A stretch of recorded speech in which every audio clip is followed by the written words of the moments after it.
Welcome to Decision Vision, a podcast series focusing on critical business decisions. Brought to you by Brady Ware & Company. Brady Ware is a regional, full-service accounting and advisory firm that helps businesses and entrepreneurs make visions a reality. And welcome to Decision Vision, a podcast giving you, the listener, clear vision to make great decisions. In each episode, we discuss the process of decision-making on a different topic from the business owner's or executive's perspective. We aren't necessarily telling you what to do, but we can put you in a position to make an informed decision on your own and understand when you might need help along the way. My name is Mike Blake, and I'm your host for today's program. I'm a director at Brady Ware & Company, a full-service accounting firm based in Dayton, Ohio, with offices in Dayton, Columbus, Ohio, Richmond, Indiana, and Alpharetta, Georgia. Brady Ware is sponsoring this podcast, which is being recorded in Atlanta per social distancing protocols. If you like this podcast, please subscribe on your favorite podcast aggregator, and please consider leaving a review of the podcast as well. So today's topic is a little bit of a meta topic. And by meta, what I mean is that this podcast is called Decision Vision. And for the most part, the topics have involved exploring the process of making a decision on a particular topic. We've gone more granular and topical from time to time because events warranted it, or I just thought it was interesting, or quite frankly, because the conversation needed to be more tactical, particularly during the onset of the coronavirus pandemic. But today we're going to kind of go out in a different direction and explore the process of making good decisions. And I think we're going to do a series of these over time that explore different facets of making a good decision generally, and how to develop a good decision-making skill set.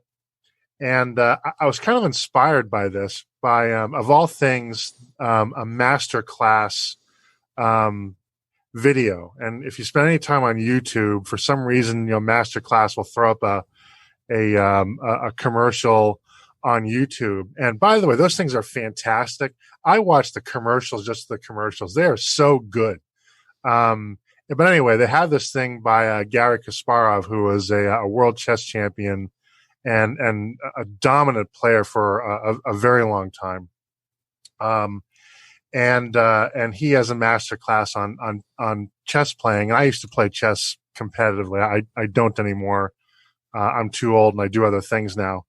But one of the things that he said about the value of the game of chess, which I thought was so insightful, and for all the games I played and all that I've studied about the game, I never really understood this, is that the game of chess makes you a better decision maker.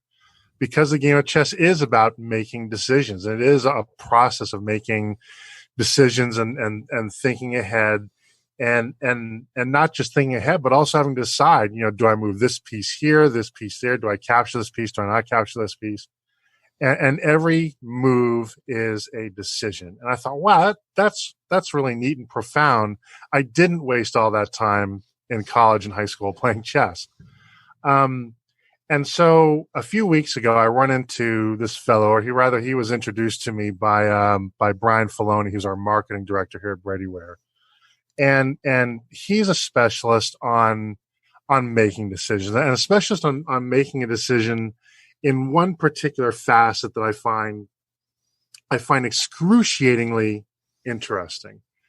And I know that's a strange turn of phrase, but it really is that. And that is the use of data in making decisions. And, data is all now, and it really has been for about 10 years or so. Everybody's listening to this podcast, or at least 98% of you, I'm sure, have heard the term big data. Most of you probably has a pretty good idea as to what it means, has a handle on it. But what do you do with that, right? And is big data for me? And if, I happen to be a numbers geek, I do numbers for a living, so I have some training in data analytics, but, a lot of people don't. And data analytics was really not taught in business school in any meaningful way until about 10, 15 years ago, with the exception of some very specialized programs, for example, at Georgia Tech. And, on top of that, and this will probably be another topic that I do at some point, but, for those of you who know me or have listened to the podcast, I do a lot of work with startups, and I can't tell you how many times somebody pitches me a deal and they say, our business model is data, and we're going to sell that data to folks that want to use that data. Right. But then you sort of get into, well, how do you do that? Or what's the data worth? Or what's the business even sell data? And very quickly that conversation goes from smooth sailing to running aground in about 19 icebergs and a rocky shoal, because data is so, oddly enough, data for something that is designed to be very specific. Once you really sort of get down to brass tacks, you try to convert the conversation into useful, actionable business strategy. It's not all that easy to do. And so helping us with that is my new friend, Tyler Ludlow, who is founder and chief decision scientist of Decision Skills Institute. After earning a degree in applied mathematics and an MBA, Tyler studied decision science at Stanford University. He then mastered its application at Global 500 companies, leading decisions for a $750 million investment, a global product launch, and more. Tyler has worked with top universities such as Stanford, Yale, and Dartmouth, as well as 18 of the top 20 pharmaceutical companies. After a decade in those contexts, Tyler decided to pull a Robin Hood of decision science and founded the Decision Skills Institute to bring it to people everywhere.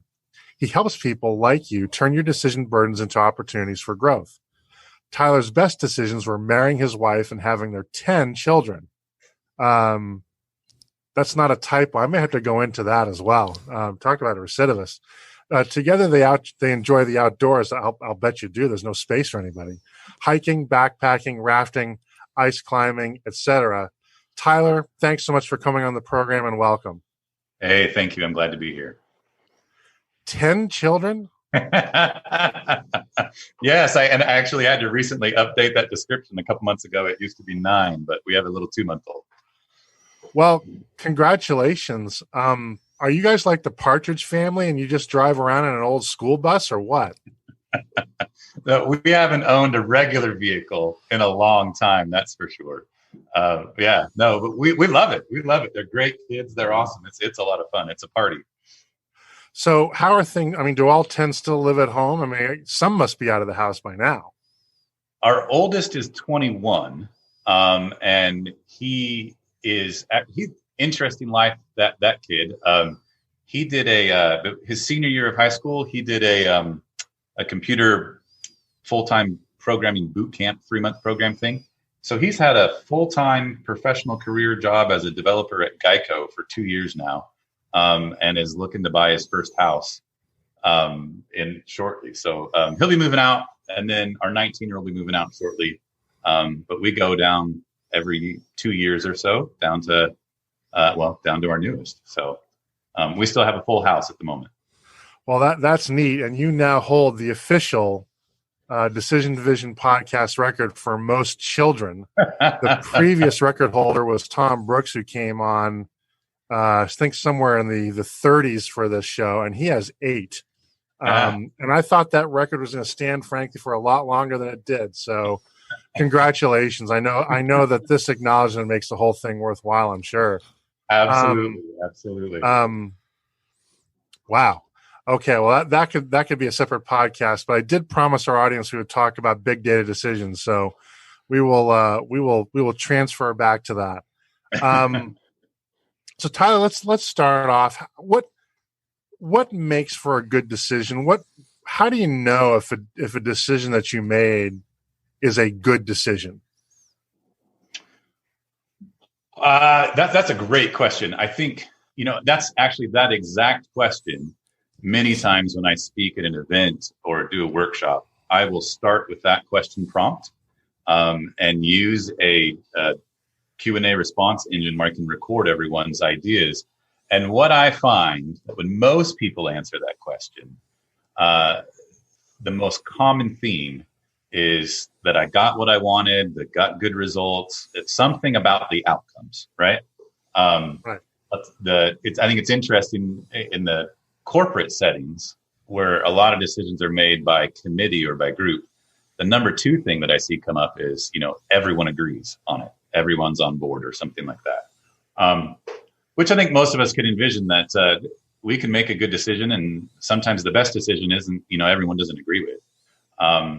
And as well as you can make a good decision and have bad results and have a bad outcome. I can also, talking about kids and whatnot, I can't remember the number of times where I didn't study for a test, right? Which would, I think, normally be considered a bad decision, and still ended up getting a good or a decent grade on it. So that's a good outcome.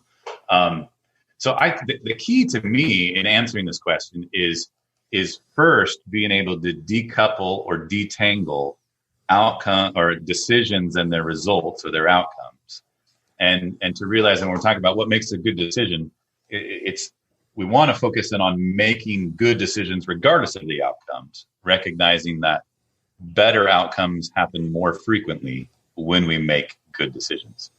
And I want to spend a little bit of time on that point, because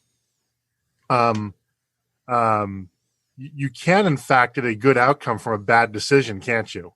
Oh, yeah. Yeah. Right. People get promoted all the time.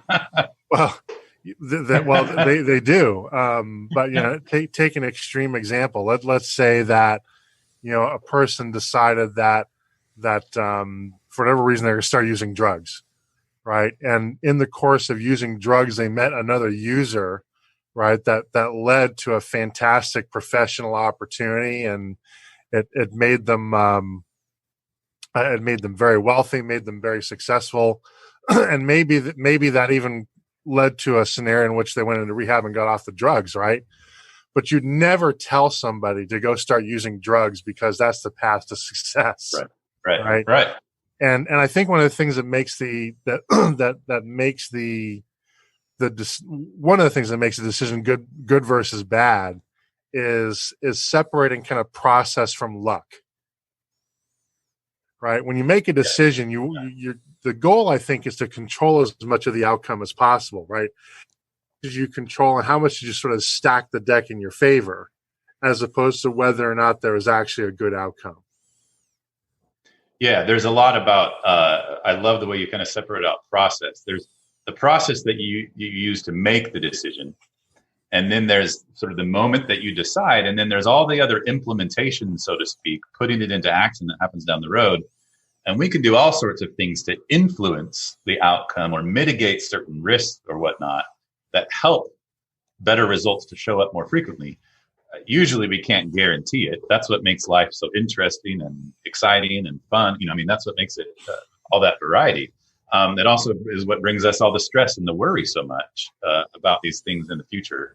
But yeah, we do what we can at the moment that we make the decision. Then we do our best we can to stick to it, implement, adjust, all those things afterwards. But it's not the actual outcome itself that should be our measuring stick for whether we made a good choice or not.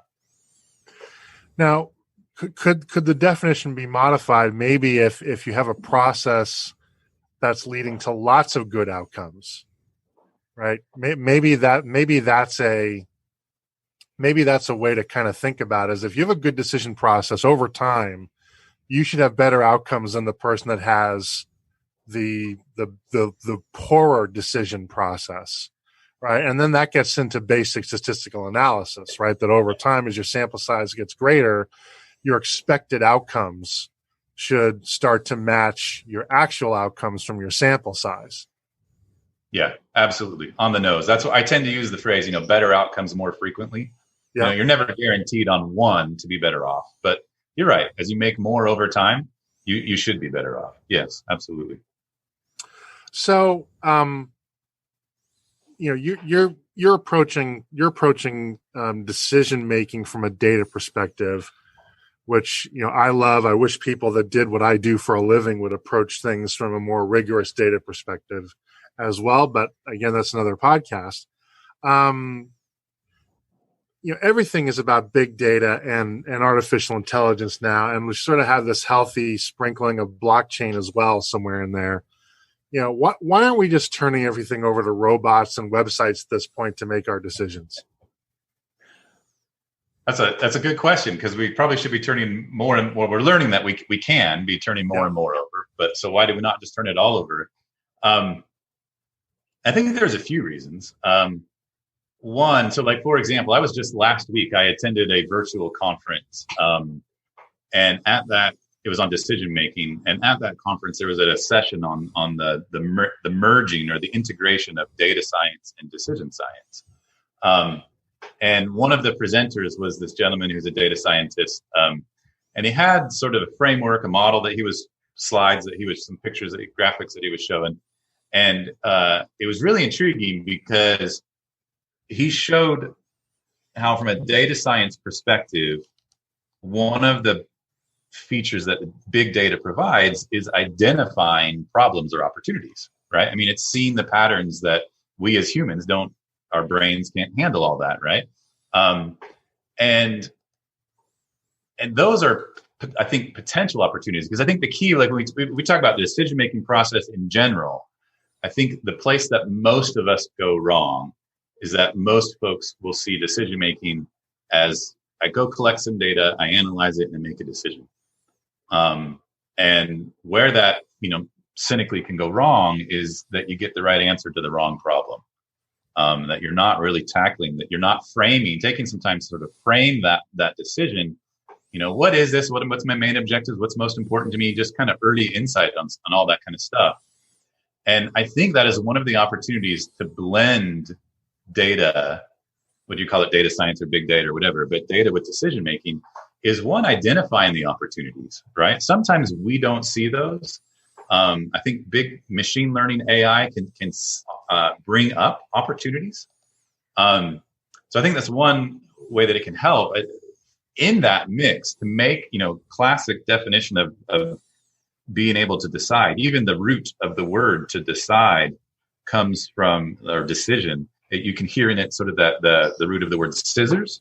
I think they both come from the same root in Greek or Latin.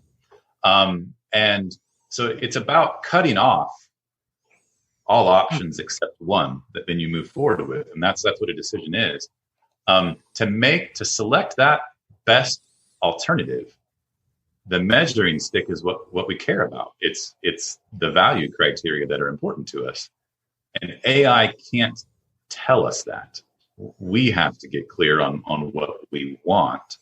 And that's part of, AI can do it. Machine learning can do a lot to learn how to find that in the data and get better at, spotting a cat in a picture or other more important things.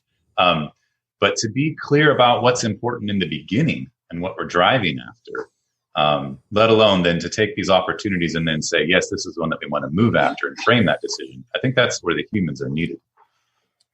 Now, I think there's a misconception that all of a sudden data matters, as if nobody used any data before to rely on making important decisions, right? Right. And so, it's a misconception to say that data, hasn't been around, hasn't been driving decisions, right, for a long time. But what's different now? What has changed where data is now sort of a top of mind, very much kind of in the evoked set, if you will, of decision tools that's available? Well, I think just the last word that you used, availability, something being available. I think that's one of the biggest keys. You can layer onto that computing power, right? The ability to be able to do something with it, to make sense of it, especially to be able to make sense of it in a timely fashion. Often we don't control the time bounds of the decisions in which we need to make, right?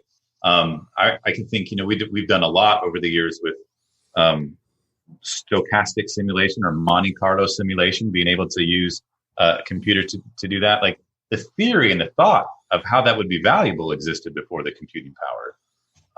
And even in the early days, it could be done on big behemoth processors.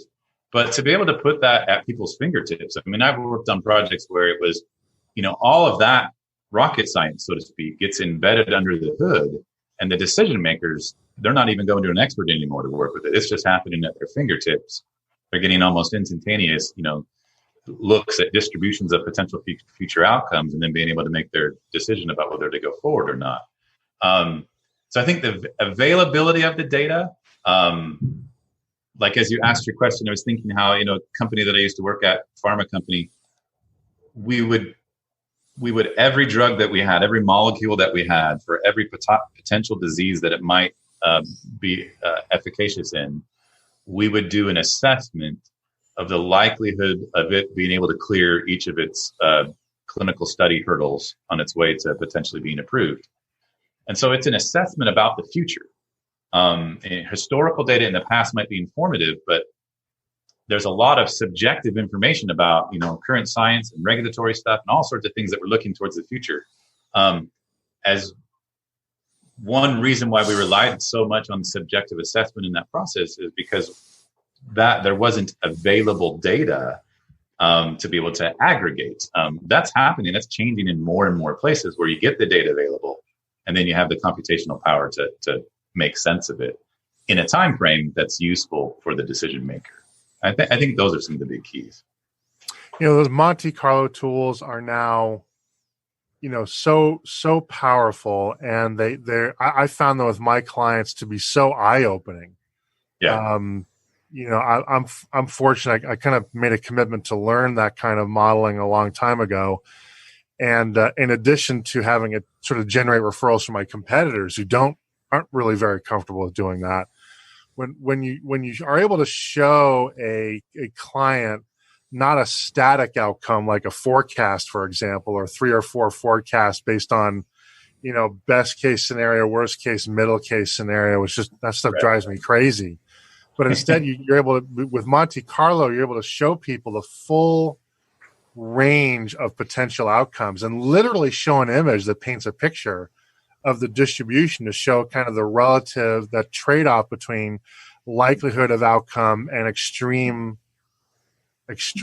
amount of outcome, basically.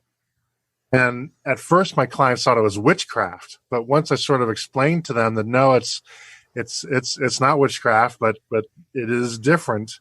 There's just so much. There's so much there, and I don't think Monte Carlo simulation and the tools that enable it, they don't get enough credit in terms of how much that can and is starting to revolutionize decision making. Yeah, dead on. And as you were talking, I was just thinking, this is just timely. Last night, 3 of my boys were playing Risk together. 19-year-old, my 14-year-old, and my 9-year-old. And a week or so, it may have been during this conference that I mentioned that I was attending, we were looking at all this different modeling stuff. And I had this idea that I should teach my kids just the concepts of Monte Carlo simulation. And I thought, it's been a little while since we played a game of Risk. I'll teach them. We'll use some Risk, and I'll show, hey, you can look at these different strategies. Should they attack one country to the other? There's a best case. There's a worst case. There's the average. But it's really the distribution of potential outcomes that you want to make your strategy based off of. And so it just so happened that they started their own game last night. And so they're partway through, and I walked in and I said, hey, guys, I'm going to interrupt your game a little bit. I'm going to teach you this thing called Monte Carlo simulation. Yeah. And we homeschool our kids, so they're okay with a little bit of mom and dad interrupting life to do some teaching. But so we did that, and we talked for 15, 20 minutes.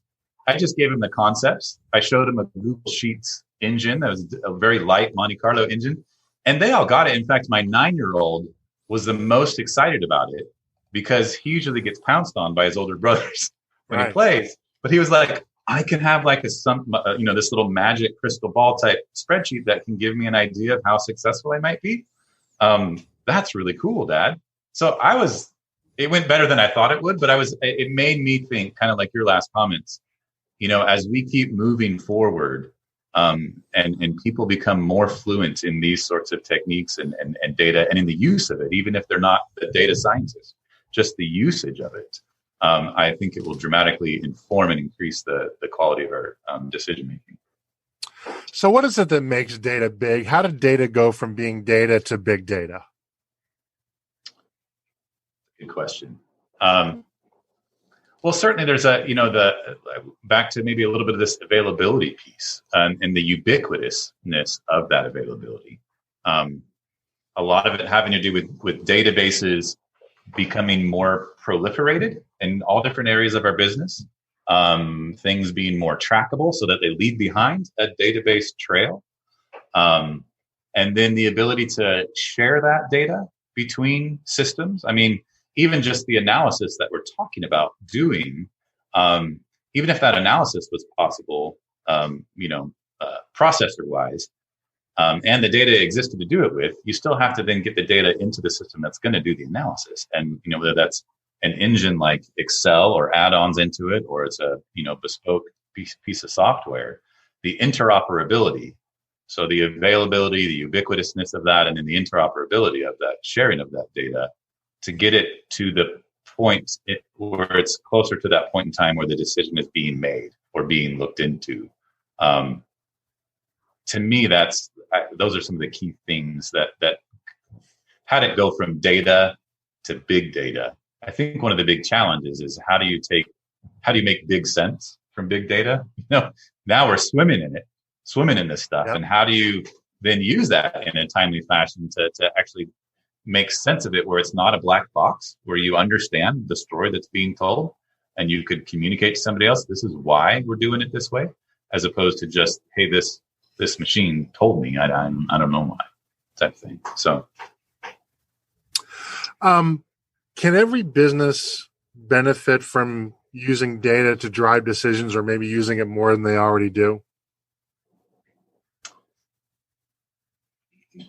So I think the answer is yes, but that's kind of, I think, the answer that most people would expect. But then I think the cynics are rightly so in thinking, really, like everyone, all of us, even some of these small entrepreneurs, small business folks, which like I think that sort of pushback is good. So I think the answer is yes, in the right way. One of the biggest challenges I think we have in smaller organizations, down to our personal lives, I think that's the smallest organization, me and my individual life. One of the biggest challenges I think we have is learning how to press the pause button and reflect a little bit before we make a decision, and not just be in the flow of everything else that's going on, and creating an opportunity, like almost creating that fork in the road, and then saying, hey, I'm going to do something about it. Sometimes in the moment when we're going down the river, right, we don't have the ability to necessarily take much time to make a decision about which fork in the river we're going to go down, just because of how fast the current is. So in the moment, I think there's one answer about when is it appropriate to use big data, and when do you just not have the time or the resources to make it make sense. But the frequency with which it is useful, I think, goes up if we learn how to press the pause button. If we learn to sort of pre-think some of our decisions in a more strategic fashion, rather than being so reactionary when they actually come up. And so I think in times like that, where you have a little bit of time to be reflective, it provides more of an opportunity to go out and get your hands on and do something with that big data. And then, once you've kind of pre-made that strategic decision, it might pop up here, there, as you're running down the river, so to speak. I think that last point is really smart. And I know we didn't bring you on here to talk about the psychology of decision making. And I'm going to make a topic out of that at some point. But that pressing the pause button before you make a decision, I think I found to be so helpful. If there's one thing that I've learned over my career that has made me a better decision maker, is to push pause and realize that most decisions I need to make in business are not snap decisions. Yeah. Nobody expects me to make a snap decision. And there is something to taking a morning or an afternoon or sleeping on something, or even a weekend to make a decision that just leads to much better outcomes. Yeah. I remember I was approached to help develop a training for, it was like 3,000 employees at large company I used to work at. And the whole point of that training, it wasn't around how do you make really big strategic decisions, which was the normal place that my day job was within the organization. It was about how to help employees think about just taking 15 or 20 minutes to stop and just jot down a few notes, think through a little bit of reflection before making that next sort of thoughtful day-to-day decision, right? So you're absolutely right. Learning to be able to do that is one of the biggest challenges. Having a great decision process is fantastic, but if you never take the time to actually deploy it, you're missing out on its value. Yeah, I mean, it's rare in business that you really have to make weighty, snap decisions like that, right? We're not in the military, so we don't have to start moving troops around, otherwise people die. It's like, okay, well, this problem is going to be here as long as you're not using it to avoid the problem, right? There's something to be said for sort of taking your time and perspective and adding some intellectual capital. One of the things I hear about data, and I hear people offer a lot of misgivings, I'm somewhat sympathetic to this argument, is that, complete data is almost never a reality.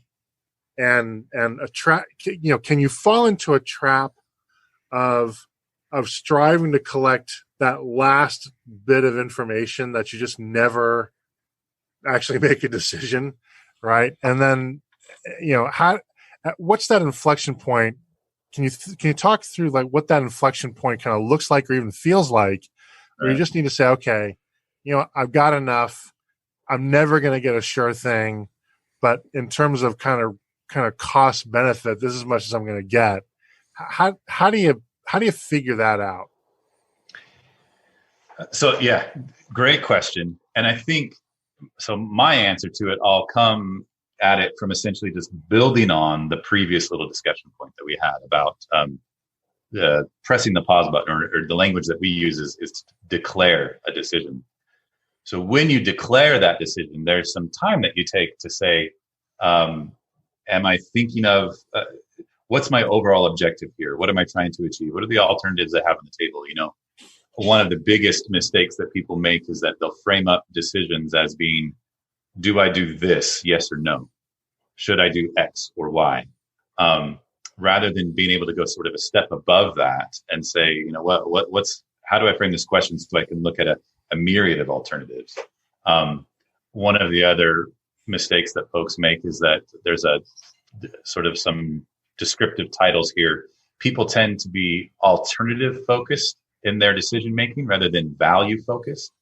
And what that means is, like, if you're going to buy a car or something, you show up at the lot and you start looking at the alternatives, the vehicles that are available to you, and you start looking at the differences between them, horsepower, miles per gallon, leathers, whatever, the trim packages, whatever they have, rather than being clear about what it is that you're looking for, what's important to you, going in and only starting to look at that'd be the value focused side of it, and only going in and saying, okay, this is what we're looking for. How do the options compare? Even to the point where you're saying, I only want to look at options that meet these criteria. So when it comes to the data, I think the connection there is that, I'll give you an example. Actually, the car buying one is apropos. We were with all these kids, we got a bunch of teenagers, right? And we were looking at getting another vehicle for the kids primarily to drive.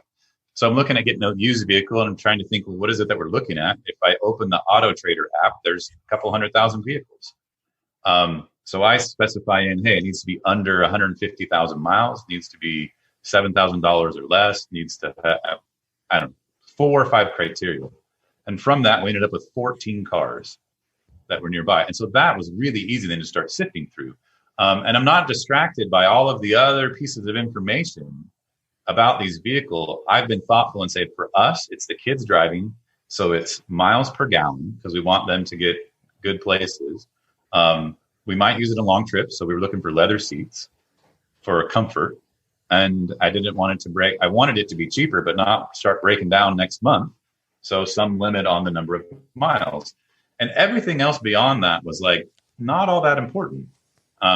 So this, I think that the first key to not being overwhelmed with data in our decision making and the wrong one and getting too much is being really clear about what's important to us. What are the criteria that we're going to use to make the decision? And those are the only things that I need to go and gather data about. right? Or the unknowns that affect that data. I might go do some market research to forecast my revenue, which is going to impact my profit, and that's what I'm basing my decision on, or something. So I think one is that clarity is gaining clarity of those value criteria ahead of time. So we're not people that market stuff, like back to the car buying example, like, the sales guy on the lot's going to want to tell me up and down about these cars. I really only care about the information that matters to me, helping to distinguish between my preferred alternative. I don't really need all the other information. I just need my stuff. So I think the biggest key is to be clear about our value criteria ahead of time so that we don't get distracted with all of the possible data out there. We zero in on what's really important to us. And then we get clear about saying, hey, is the cost of going out and getting that extra data, is that worth the additional insight that it might provide? And the answer is not always yes. We tend to sometimes take comfort in saying, oh, I'll just go get more data and more data and more data, even if it is data that informs my value criteria. It might not be worth it in the time or the cost that it takes to get it relative to the benefit that the insight, the additional insight that it might provide. So on the flip side of this question, I want to ask, is there value to even having a relatively small amount of data, right? Let's say that you're a food truck, right? And you may have a very limited amount of data, perhaps no more than simply your receipts and your inventory. And maybe you have a little bit more, but can good decisions be made on a small amount of data, or maybe better put, on a fairly incomplete data set? Yes, they can. And as you kind of alluded to, sometimes that's all you have, or sometimes that's all that you could reasonably get your hands on, or might be affordable to get your hands on, so to speak. And I think this is where, coming back to, again, sort of framing up that decision, one of the next pieces of that is saying, well, what are the key unknowns that could really drive my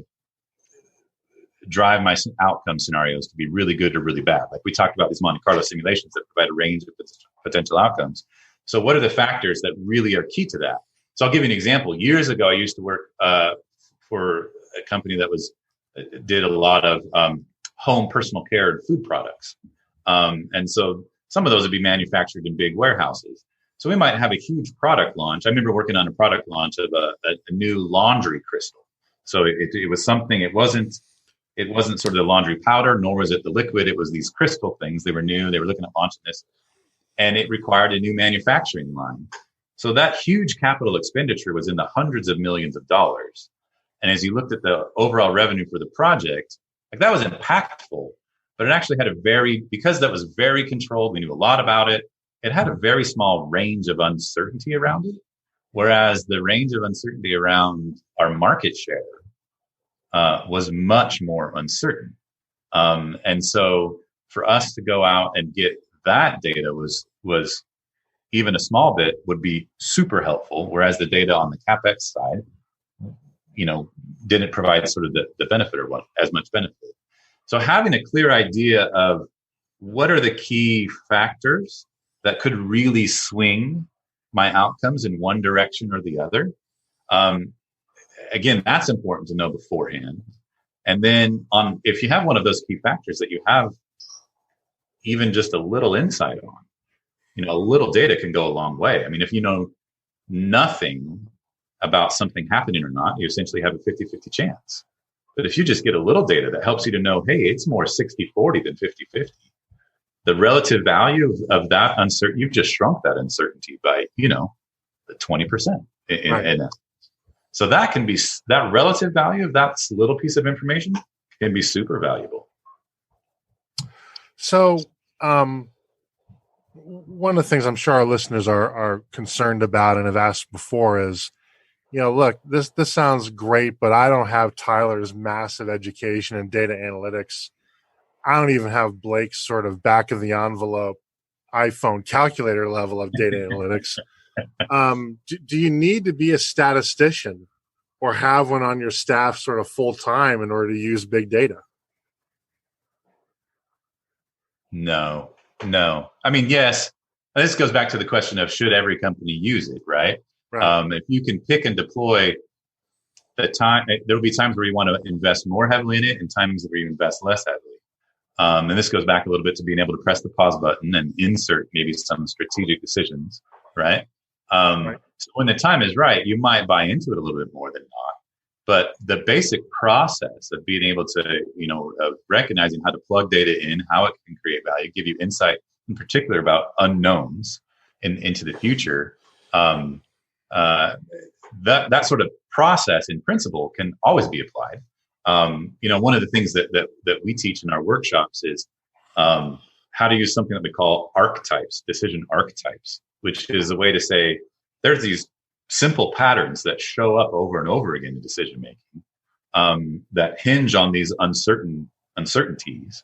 And if you can just start to get a read on the ballpark sometimes, all you really need to know to make the decision is which side of the fence you're on. You don't necessarily need to know how far away from the fence you are to an exact T. Right? At times, it's nice, to know that exact distance from the fence.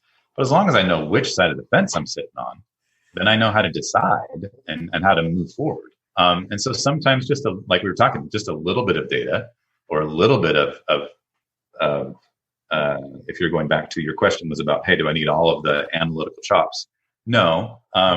Having a process that allows you to do a little bit quickly could take got to take a little bit of learning, but it's not overly complex. No. We're talking with Tyler Ludlow of Decision Skills Institute, and we're sort of running out of time here, but a couple of questions I want to make sure we get to.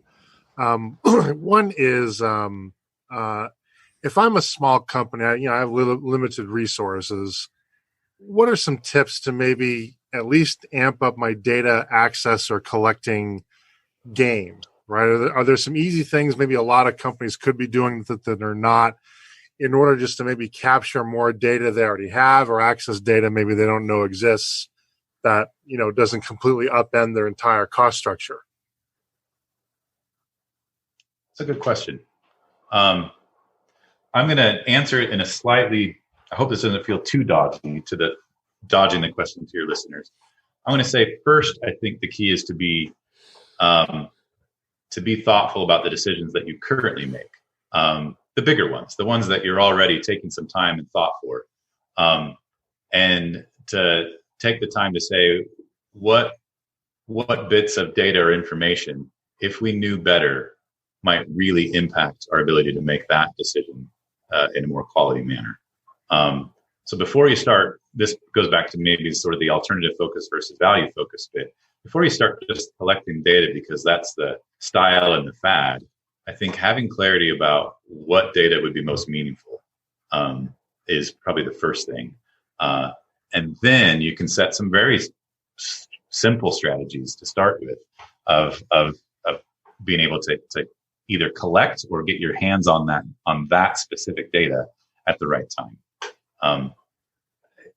Especially if you're a small business and we think about collecting data off of your own processes, that can be an expensive sort of thing to put in a collection program like that, let alone in the moment. Sometimes it takes longer to do a process in a way that it's completely trackable afterwards, right? So those are investments that you're making. You want to make sure you're not doing those just because of fad. And because, hey, I know that if we start collecting this data, it will give us insight about this unknown.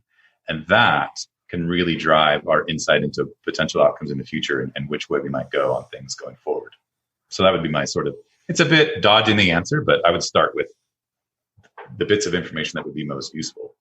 Well, I don't think it dodges the answer. I mean, at the end of the day, I think, kind of restating the answer back to you, I think the answer is you may have to spend some money, make an investment to extract the data that you already have, but it doesn't sound like it's a binary discussion where you either spend no money on it or you spend millions and millions of dollars on it, right?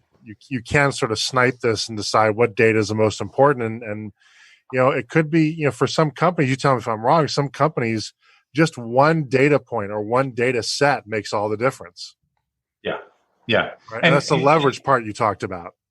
Absolutely. And I would say that maybe building onto this, one of the most common themes that I try to drive home to people when we do teaching and training and workshops and whatnot is that we know more typically than we think we know about how things might be in the future. So often, like whether it's scientists or whoever, I start working with someone to help make a decision. It'll be clear that it kind of hinges on this one unknown. I'll start asking about it, and their response is, "Well, we don't know. It could be anything."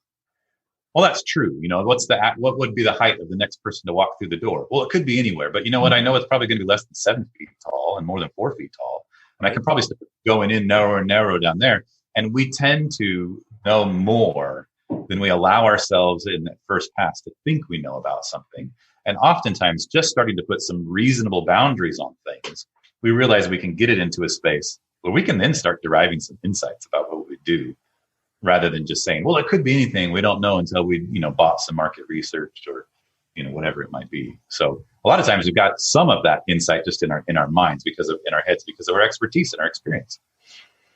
Tyler, we are running out of time, and I know I need to let you go and do your many things, but I'm sure there are questions that our listeners have out of this discussion where they'd like to maybe ask you and get some expertise on it. Would you be willing to share your contact information for anybody who wants to ask you a question?